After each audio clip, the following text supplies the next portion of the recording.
Hallo, willkommen zu einer neuen Ausgabe unseres Kali-Blogs. Diesmal mit dem Thema Fitness in der Selbstverteidigung oder Fit für Selbstverteidigung. Welchen Stellenwert hat die Fitness in der Selbstverteidigung? Welche Rolle hat die Fitness im Training? Und wie sollte man sinnvoll trainieren? Das sind Fragen, die wir in diesem Blog beantworten werden.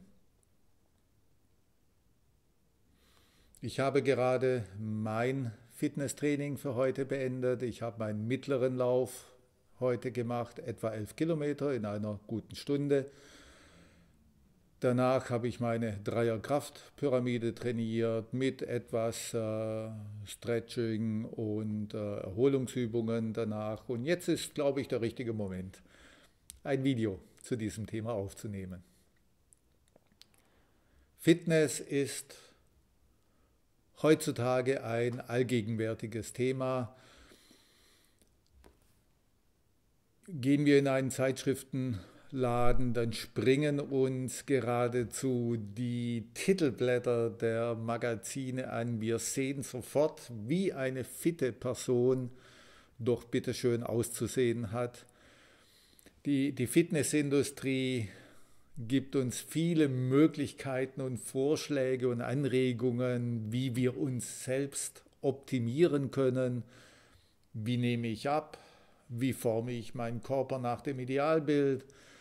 Wie baue ich Muskelmasse auf? Sind Fragen, die uns beantwortet werden durch diese Magazine. Viele Menschen heutzutage kennen Begriffe wie maximale Sauerstoffaufnahme, Laktatwert im Blut, Körperfettanteil, Idealgewicht, Body Mass Index.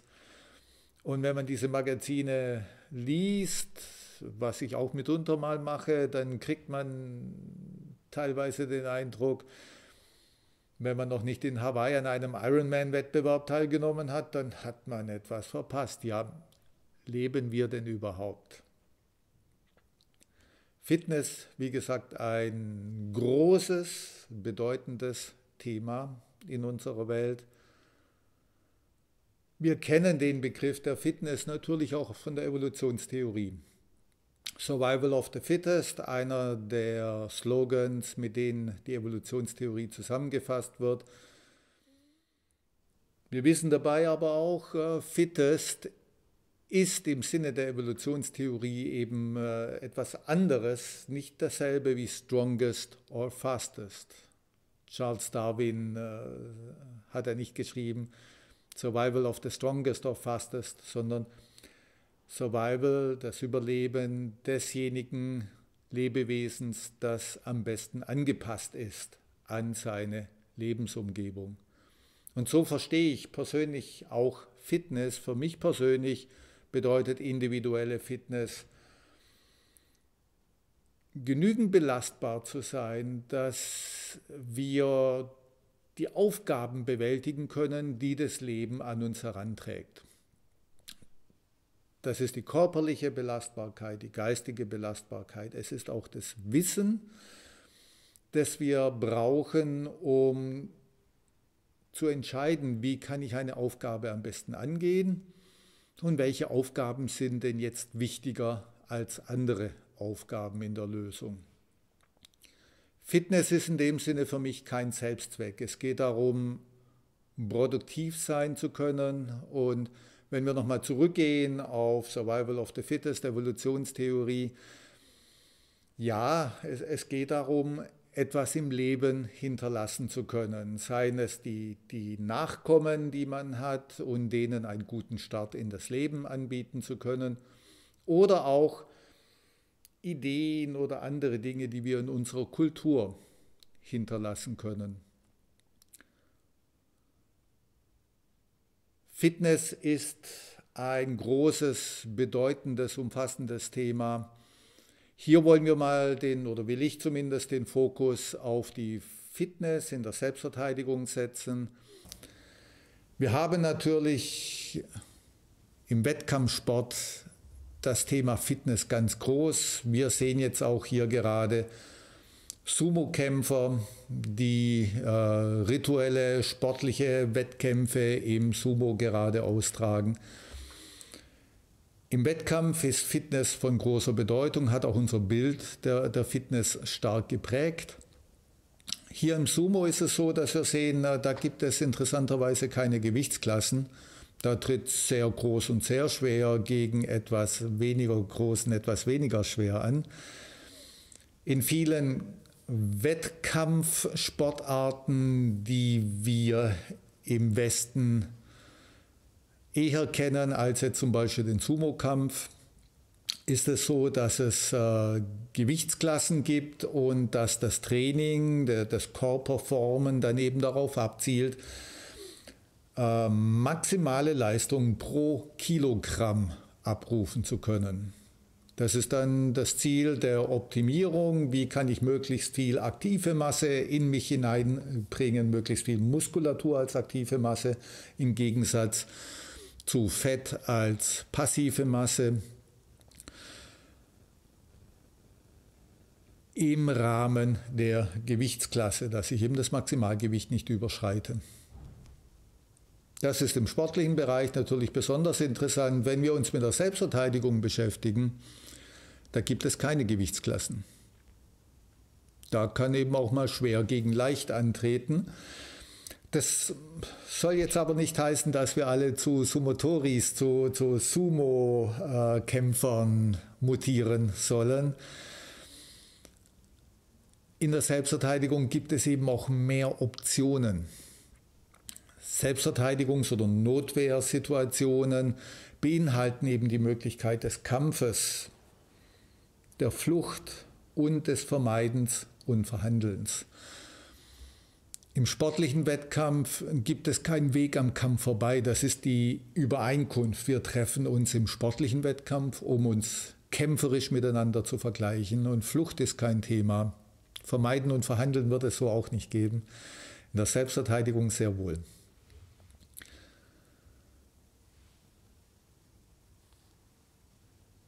Fitness ist für die Selbstverteidigung mehr als körperliches Leistungsvermögen. Aber das körperliche Leistungsvermögen ist selbstverständlich ein wichtiger Bestandteil. Und wenn wir uns das ein bisschen genauer anschauen, was sollen wir denn eigentlich trainieren? Ja, wir haben auf der einen Seite natürlich die Kraft, die wir unterscheiden können in Maximalkraft. Wie schnell kann ich beschleunigen? Damit wie stark kann ich schlagen? Oder wie schnell kann ich wegrennen? Wir haben die Kraftausdauer, wenn sich das Ganze mal in die Länge hinziehen sollte. Wie lang kann ich halten? Wie lange kann ich Kraft aufbringen? Ausdauer auch generell, sowohl vom Cardio, wie lange kann ich laufen als Beispiel, aber auch mental, die Ausdauer kommt da auch mit rein. Habe ich noch den Fokus und die mentalen Reserven, meine körperliche Leistungen auch tatsächlich abzurufen. Beweglichkeit ist natürlich auch etwas, das wir körperlich trainieren wollen. Unter Beweglichkeit verstehe ich die Mischung aus Dehnung, Kraft und Koordination unseres Körpers. Das ist tatsächlich auch in der Selbstverteidigung sehr wichtig, wenn wir uns vergegenwärtigen, wie kommt denn ein Mensch in eine Selbstverteidigungssituation? Wir wissen, dass Löwen sich das schwächste Tier aus einer Herde als Beute heraussuchen. Klar, warum sollten sie an der langsamen Gazelle vorbeilaufen, um die schnellste Gazelle zu fangen?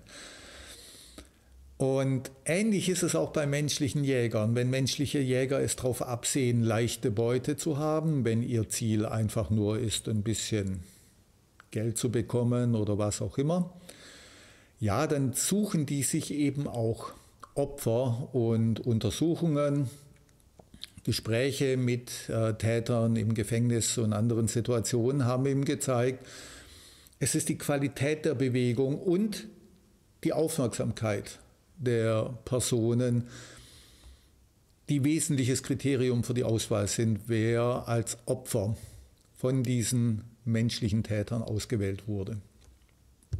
Wer also gut beweglich ist, koordiniert ist, der hat typischerweise eine andere Körpersprache als jemand, der zum Beispiel in Bewegung gehemmt ist oder verletzt ist, sich unwohl fühlt in einer Situation.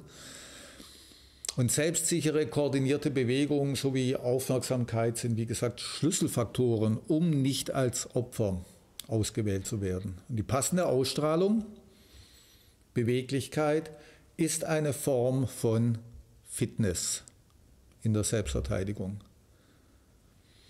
Generell können wir sagen, speziell auch körperliche Fitness schadet nicht, definitiv nicht, im normalen Maß, solange das Individuum nicht zu sehr aus der Gruppe heraussticht.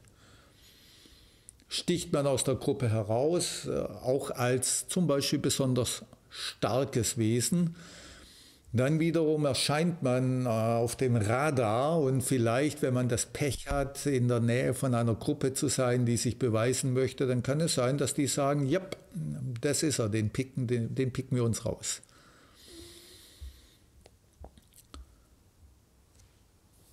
Fitness, wie gesagt, definitiv sinnvoll. Lassen wir uns mal anschauen, welche Funktion hat denn die Fitness im Training, weil wir wollen immer gleich nach Möglichkeit mehrere Aspekte mit einem Vorgang erledigen. Welche Funktion hat die Fitness im Training oder betrachten wir mal, was passiert denn mit einem Menschen oder einem Lebewesen unter Stress? Wir haben alle schon mal gehört den Begriff der Kampf- oder Fluchtreaktion, Englisch auch Fight-or-Flight-Response. Es ist tatsächlich sogar ein bisschen komplexer, was abläuft unter Stress.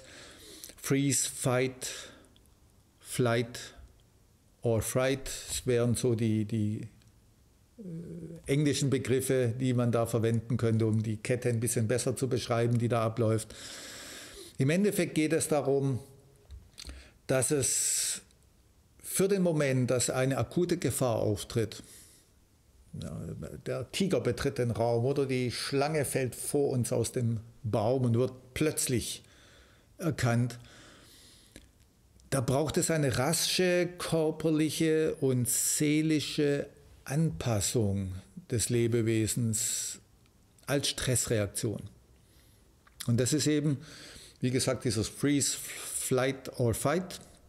Das erste ist die Schockstarre, der Freeze. Da ist irgendwo diese plötzliche Gefahr und der Körper erstarrt. Das ist das eine. Der Körper erstarrt in der Hoffnung, vielleicht wurden wir ja noch nicht bemerkt. Vielleicht hat der Tiger uns nicht gesehen oder noch nicht beachtet. Und deswegen dieses kurze Erstarren und gleichzeitig maximale Aufmerksamkeit auf diese erkannte Gefahr. Stichwort Tunnelblick. Ich möchte genau sehen, was da abläuft. Das ist gefährlich. Alles andere wird in diesem Moment ausgeblendet.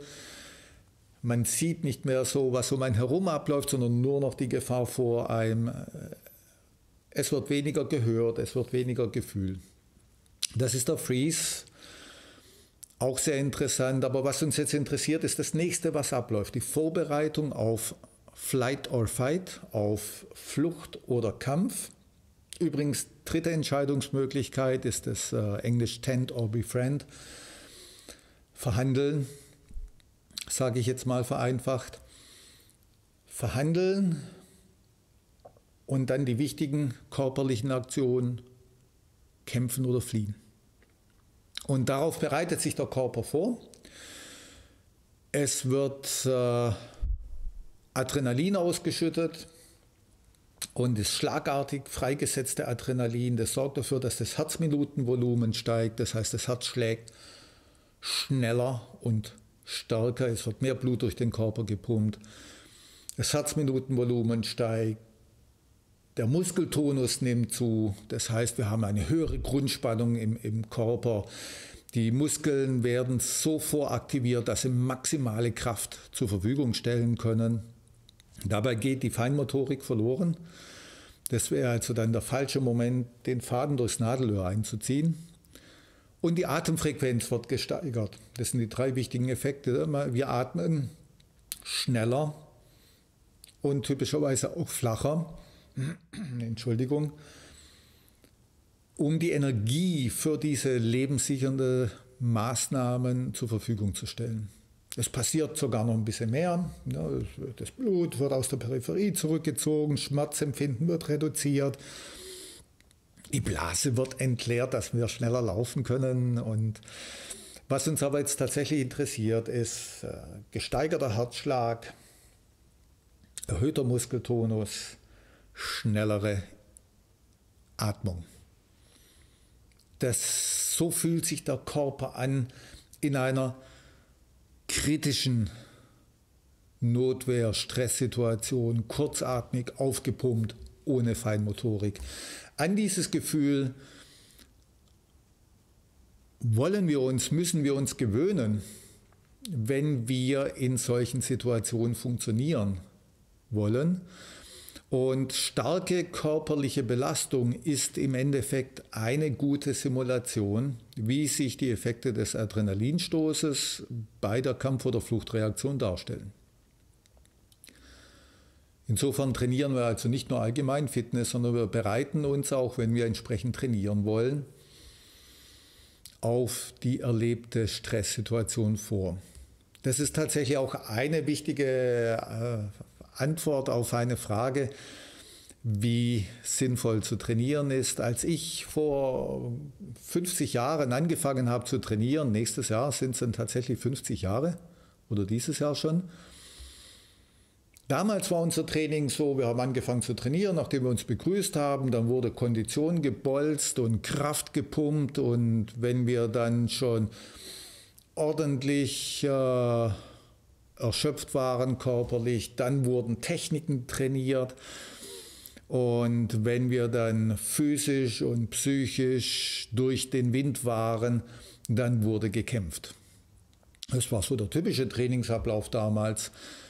Dann kamen irgendwann mal Jahre später Sportwissenschaftler dazu und die haben dann gesagt, ja, was geht denn hier ab? Das könnt ihr doch so nicht machen, das geht doch auf gar keinen Fall.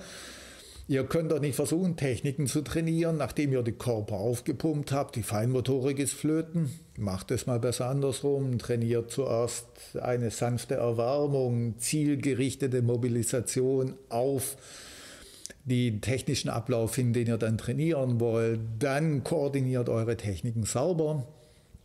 Und wenn ihr dann unbedingt wollt, dann könnt ihr dann danach Kraft und Ausdauer trainieren oder macht es besser zu einem anderen Trainingstermin, wenn ihr es einrichten könnt. Das war die Empfehlung der Sportwissenschaftler. Und wer hat jetzt recht? Natürlich beide. Es kommt darauf an, was will ich trainieren? Will ich tatsächlich die feinmotorischen Techniken trainieren, körperliche Spitzenleistungen bringen in einer technischen Disziplin, auf die ich mich entsprechend mental vorbereite? Dann ist das, was die Sportwissenschaftler vorgeschlagen haben, der richtige Weg. Wenn ich mich für Extremsituationen vorbereiten möchte, die einen fast überwältigen und diese Kampf-Flucht-Reaktionsmuster laufen ab, das Adrenalin fließt in den Körper, dann sollte man dann eben auch entsprechend trainieren.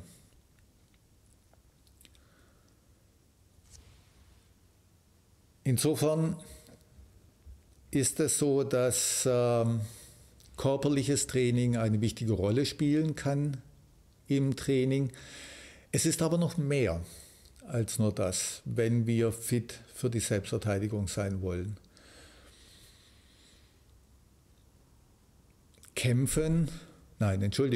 Selbstverteidigung ist eben nicht nur kämpfen oder fliehen, sondern da ist eben auch dieses Vermeiden und Verhandeln. Ich bin in der Situation, es muss aber nicht zum Kampf kommen. Das liegt zum Teil, nicht komplett, aber zum Teil auch an einem selber. Wie denke ich, wie gehe ich mit der Situation um? Und Kämpfe zu vermeiden ist übrigens auch evolutionär immer ein wichtiger Aspekt, weil die Erfahrung zeigt, man kann einen Selbstverteidigungskampf nicht gewinnen, sondern nur Schaden von sich abwenden. Und wenn man geschickt weggerannt ist, sich aus der Situation entzogen hat und sich nicht beim Wegrennen verletzt, dann ist das eines der besten möglichen Ergebnisse. Das Kämpfen zu vermeiden ist mitunter gar nicht so einfach. Wir sind in einer Situation und da kommt jemand und er schreit einen an und beschuldigt einen und man weiß gar nicht mal so richtig, was gerade abläuft vielleicht sogar und fühlt sich getriggert.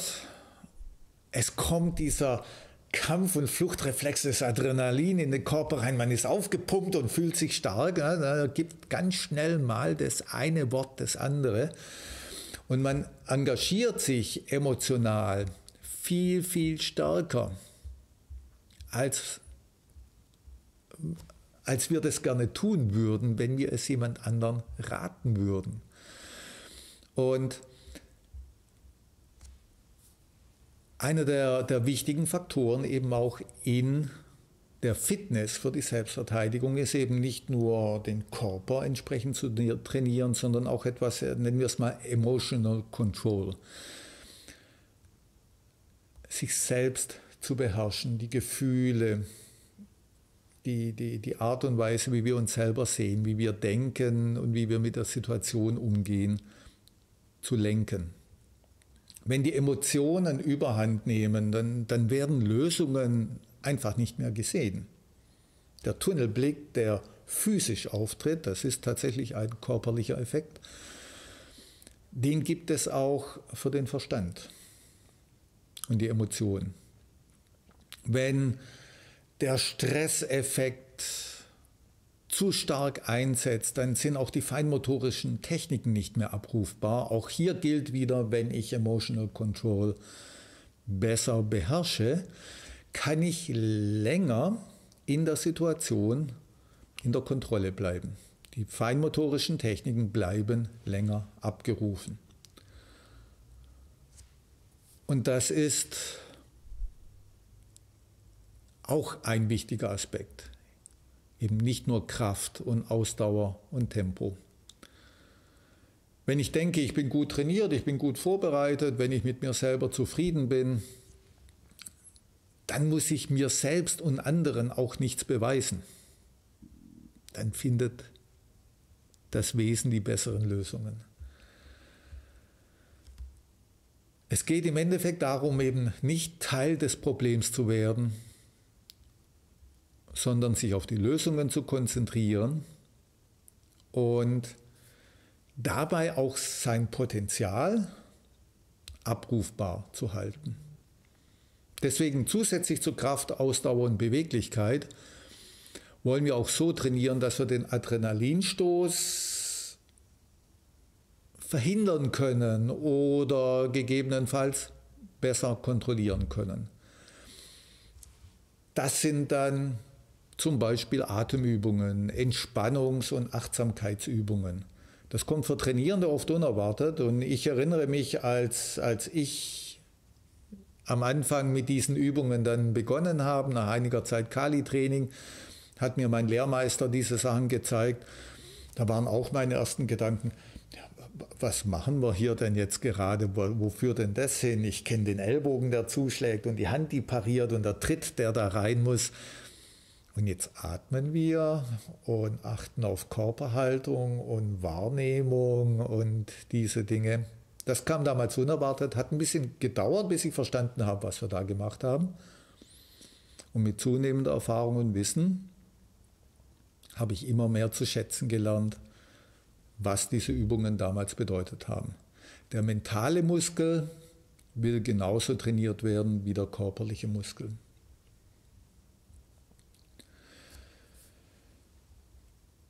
Nachdem wir jetzt wissen, was und wie wir trainieren sollten und worauf wir Wert legen beim Training, werde ich in den kommenden Blogs konkretere Übungen zeigen, praktische Übungen. Fitness für Selbstverteidigung werden da sicherlich dabei sein, generelle Übungen, die bereits erwähnte Kraftpyramide oder ähnliche Dinge, aber auch spezifisch für Selbstverteidigung Übungen an Schlagpolstern, mit der Eisenkugel, mit Stöcken und dazu auch die ein oder andere Challenge für unser Verhalten und die Achtsamkeit, die Atmung, die wir in den Alltag nehmen können und wirklich uns optimal entwickeln können.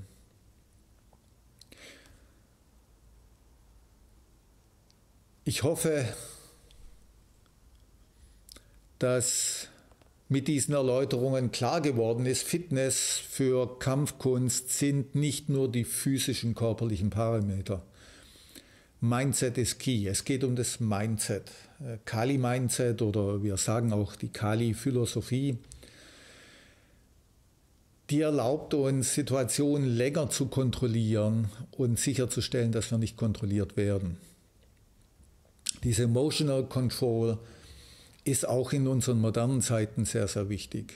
Wir haben so viele Stressfaktoren ständig um uns herum, auch durch unsere moderne Technik, dass die Gefahr besteht, dass die Stressreaktion, die Kampf- und Fluchtreaktion ständig getriggert wird, zumindest ein bisschen. Unser System, unser Körper, wie er funktioniert, ist dafür eigentlich nicht geschaffen, nicht so, wie die moderne Zeit mit uns umgeht oder wir mit uns umgehen lassen. Und auch hier hilft das Training für Emotional Control, die Kali-Philosophie, der Kali-Mindset. Meiner Ansicht nach sollte Fitness und das Training dazu führen, dass wir uns wohlfühlen in unserer Haut, dass wir körperlich fit genug sind, um mit uns selbst zufrieden sein zu können. Und dass wir natürlich auch die Aufgaben des täglichen Lebens und vielleicht mit möglicherweise auftretenden Extremsituationen, dass wir solche Aufgaben bewältigen können. Das Training ist nicht Selbstzweck, sondern es ist meiner Ansicht nach ein Vehikel für uns wohlzufühlen und besser zu fühlen. Und deswegen haben wir auch alle Spaß daran und trainieren gerne. Ich hoffe, es ist mir gelungen, euch ein paar interessante Denkanstöße und Ideen mitzugeben. Schreibt mir bitte eure Fragen, falls ihr welche habt, oder ich freue mich auf eure Gedanken zum Thema. Das sind dann auch Denkanstöße für mich und ich freue mich sehr, von euch zu hören. Vergesst natürlich nicht, liked den Kanal, abonniert ihn, setzt die Glocke, empfehlt ihn weiter an andere. Darüber freue ich mich natürlich auch. Das ist eines der schönsten Komplimente, das ihr mir in dieser Zeit unter Corona-Bedingungen machen könnt. Bleibt aktiv, trainiert euren Verstand, haltet den Körper und den Verstand scharf. Bleibt gesund und Kali on.